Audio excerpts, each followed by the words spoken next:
Welcome to the Rock is George podcast. I'm your host, George Dionne, and this is episode 160. Thank you for tuning in. Be sure to hit like, follow, or subscribe on the platform that you're listening to us on.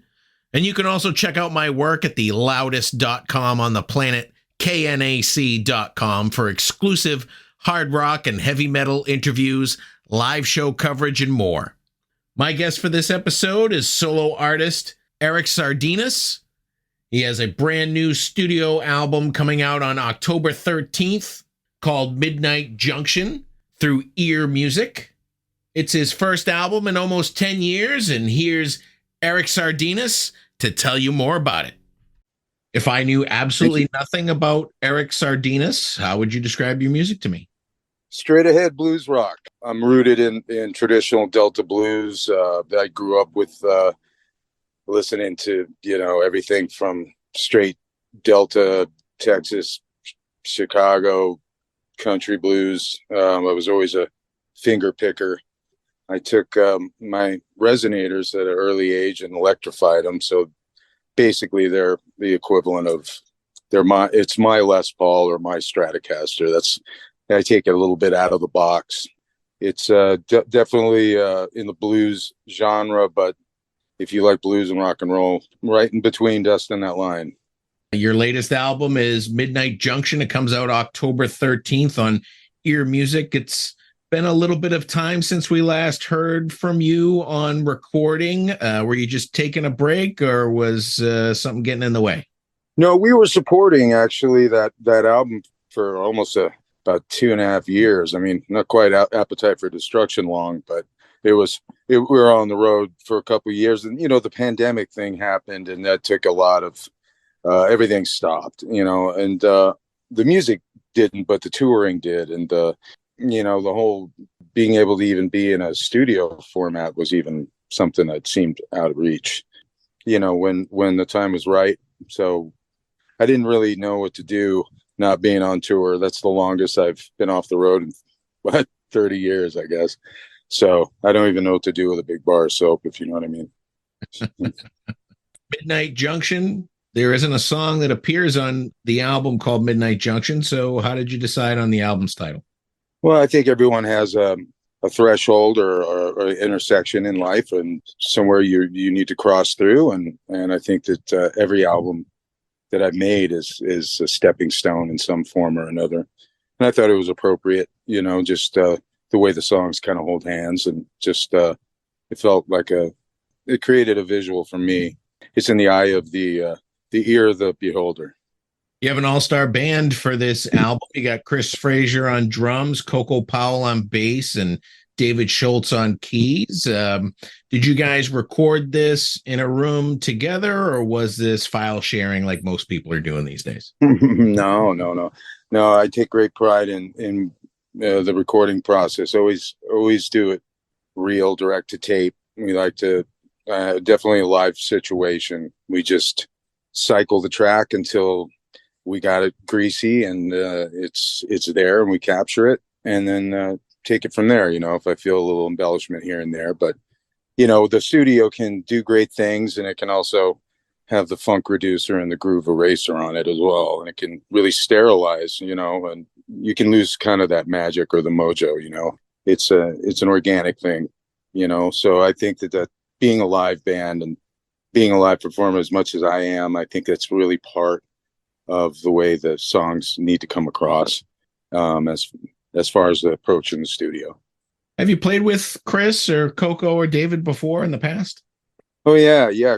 Chris and I toured together pretty extensively for years.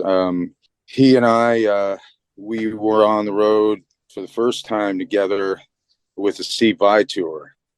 We actually did a couple of those tours. We did twice in Europe and once in the States.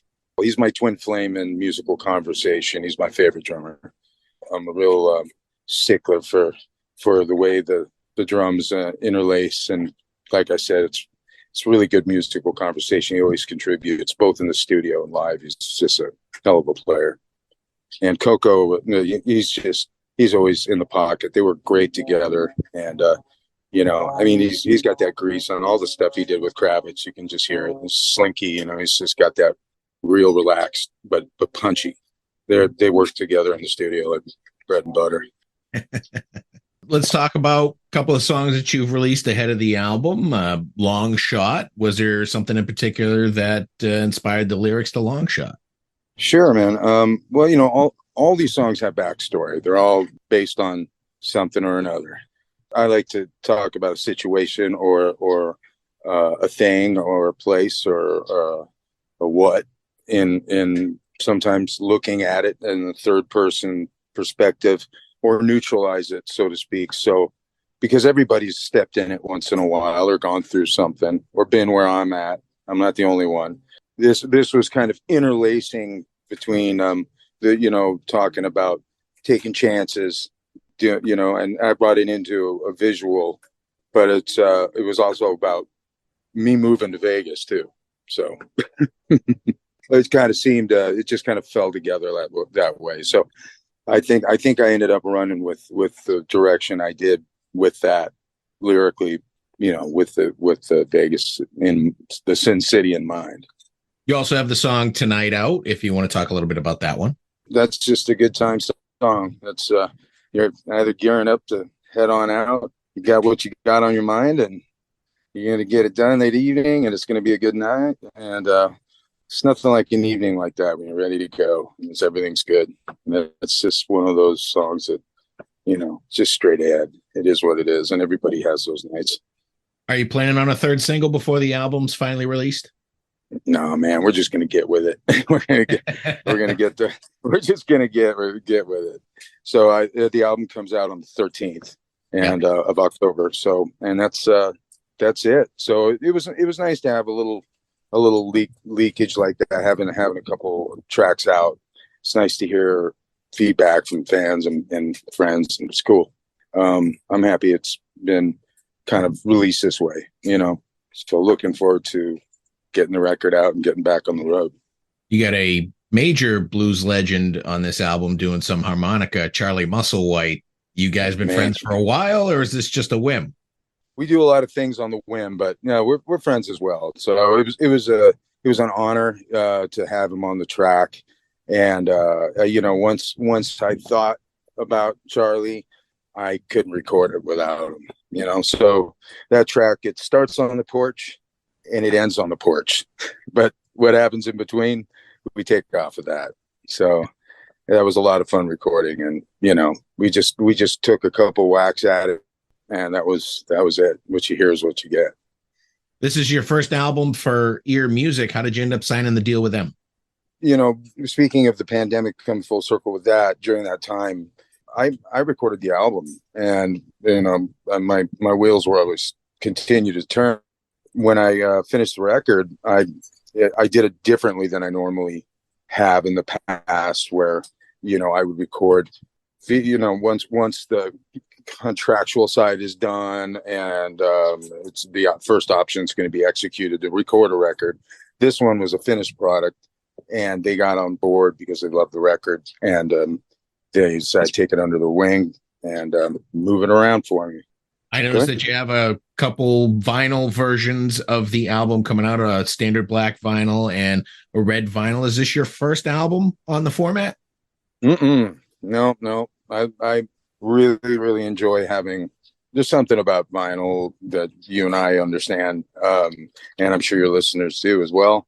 There's something about seeing a record spin, and it's just a different animal than a CD. It's tangible. Like when you buy an album when you're a kid, you're holding something. Even though we don't have physical stores anymore, which is odd, it just seems more substantial. I'm just a big fan. The last 4 albums have been released on vinyl as well, and I'm a big fan of the colored vinyl. so we got that red marble. I call it bowling ball, but it's more of like a marble kind of blend out. It's just cool. The last one, I got a blue one and a red one. So, and of course they're just on regular black vinyl too. They sound the same. Who the hell wants regular black vinyl? I only do color. Yeah, these days. When I was first introduced to your music, you were with Big Motor. What happened to Big Motor? Well, Big Motor, I was really proud of that band because it's a band that I formulated. The musicianship was there. Everything I was looking for was there. And the family aspect was there. And it really came out in the music. It was just a lot of great, as I said before, the musical conversation and just the ebb and flow and the kaleidoscope of things that would happen freely on stage, and just the openness and the freedom that we give each other. It was very organic, and never play the same song the same way twice. You got the structure, and it was a great 6 years, 7 years, and having my name and being known as a guitarist is one thing, but I always wanted to have a band. I wanted to say, hey, I'm in. Ta-da. It's always like ERIC Sardinase, what? So instead of that, I figured that name really said it all, the Big Motor, and it just, everything was good about it. I disbanded that and just moved ahead in different direction, and everybody's was doing their different thing at that time, and so Onward. That particular debut album came out on Steve Vai's Favored Nations back in 2008. Are you still friendly with Steve? Oh, absolutely. Yeah, I just talked to him the other day, actually. He's still as cool and crazy as always. Yeah, he's doing great, and nice experience doing Black Pearls, that particular album, because I worked with Eddie Kramer, and that really, for me, historically, all his work he did with Jimmy and Zeppelin. I mean, his signature movements with the sound, elbowing back and forth and swaying and all that psychedelia and all that cool, manipulation and all the different tonalities that he would get, and all the space and all the depth that he would get. He was a mad scientist, and he was, one of the most normal, crazy people I've ever met. And it was just an honor to work with him. But that was a lot of fun, that album. And it was a pleasure. Being on Steve's label and that happening, working with that producer, Eddie Kramer. It was a great time. That album really stands alone.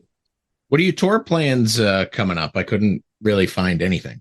Yeah. Well, I mean, it's building right now because there was some delays that were going on with when it was going to be released. We didn't know if it was even going to be released until late November, and it was getting close to the holidays, and I was, I don't want to release a record and then a month later it's last year's release. So yeah, as soon as it's coming together now. So as soon as we get some dates, we'll put them out and put them up, and it'll fill in accordingly. Today, when it comes to music promotion, a lot of people using social media, the internet, and stuff like that. You're kind of low key when it comes to the internet and social media. It's tough finding information about you on social media and the internet. Is that done by design? Well, not so much. I mean, there's been substantial sites and pages that, and there's if you have searched, there's just so many fan sites and there's so much different stuff that it's not directed to one spot. And that's, there have been changes where different sites, we stopped that site and started another one, and then it goes on and on. But you just get on Facebook and everything's linked up there. You mentioned your Resonator guitars at the beginning of the interview. Is there a particular brand or guitar that you favor the most? I have so many Resonators that I only use most of them for studio and writing and stuff like that. My number one and my number two, I have a cutaway, one side scalloped out on the body for that's my signature. That one's made with it's a Dobro, but Dobro's now owned by Gibson. So So Gibson makes it, and it's called La Pistola. That's my number one in that tuning. And then the other one, it has more DNA on it than I do. I've just, it looks like it came up from, the depths. It's seen some time. But it's my favorite. And, with all the guitars I take on the road, they've been there for all of them, So, the La Pistola, and the other one, I don't even know what brand it is, man. It was just an old Resonator. I don't know if it's a Dobro or if it's an offshoot, but it's old. It's something from the 50s. I know that. And it used to be shiny. I used to be able to see my face in that pan. Now I can't see nothing. You've been in the business for about 20 years or so at this point, if not more. Have you ever gotten an offer to join someone's band along the way? Yes. There have been several different things that have popped up here and there throughout the years. Some would be just as a singer. Now I an opportunity, yes, but it wouldn't be true to what I was doing. So graciously backed out of it. I've been asked to join a couple of different things. There was some talk about the Crows, and there was some talk about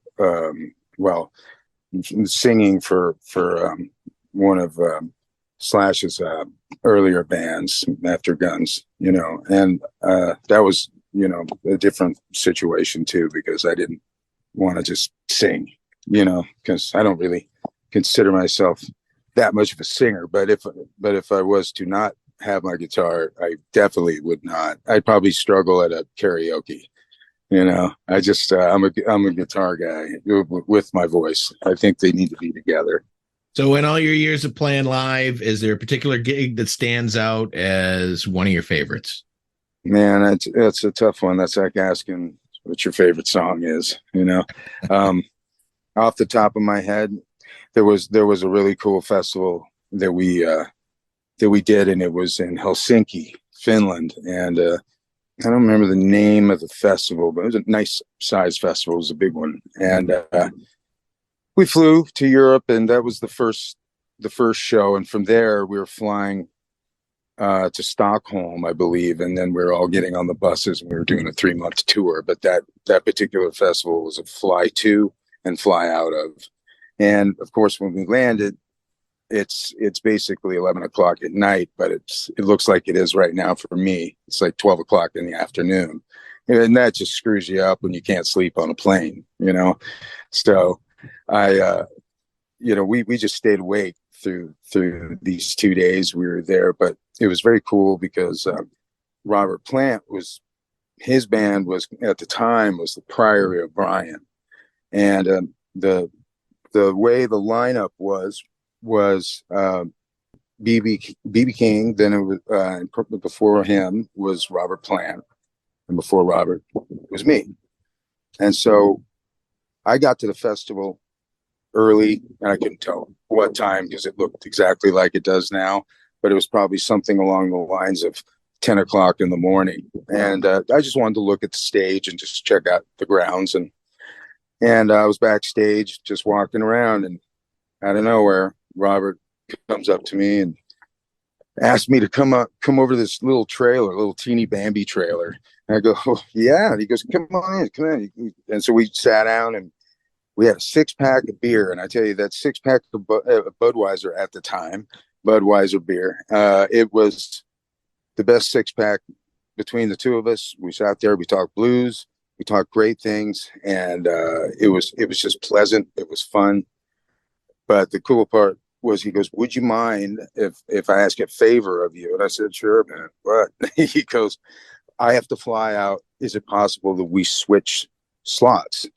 And I said, well, of course. I mean, because I've opened for BB many times, and it was no problem at all. And I said, but there's only one favor I ask in return, and it was, before you leave, just see if you can stay for my first song, and he said, absolutely, I'll do that. And then I'll run That's perfect. No problem. So that was it. And I'll never forget opening up that set and turning around, just seeing Robert just sitting there just going, yeah. And I was like, it's so cool.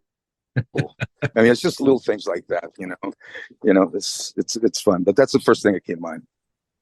All right, man. Those are all the questions I have for you today. Your new album comes out on October 13th. It's called Midnight Junction on Ear Music. Great album. I listened to it this week. I wish you the best of luck with it. And thanks for coming on the podcast to talk about it. Hey, man, I really appreciate your support. Appreciate your show and all your listeners, and all the best. All right. Hope to talk soon. Okay. Once again, I want to thank ERIC SARDINAS for coming on the Rock is George podcast. Be sure to check out his latest album, Midnight Junction, out on October 13th through Ear Music. Head over to your favorite music streaming platform. Take a listen to what's available. If you like what you hear, buy a physical copy. Support the artist. For all things ERIC SARDINAS, head over to his Instagram page, Eric_Sardinas1970. I also want to thank Rachel Rosenberg at Adam Splitter PR and Ear Music for making this interview possible. You've been great. I've been George Dionne. Discover your next favorite artist on the Rock is George podcast.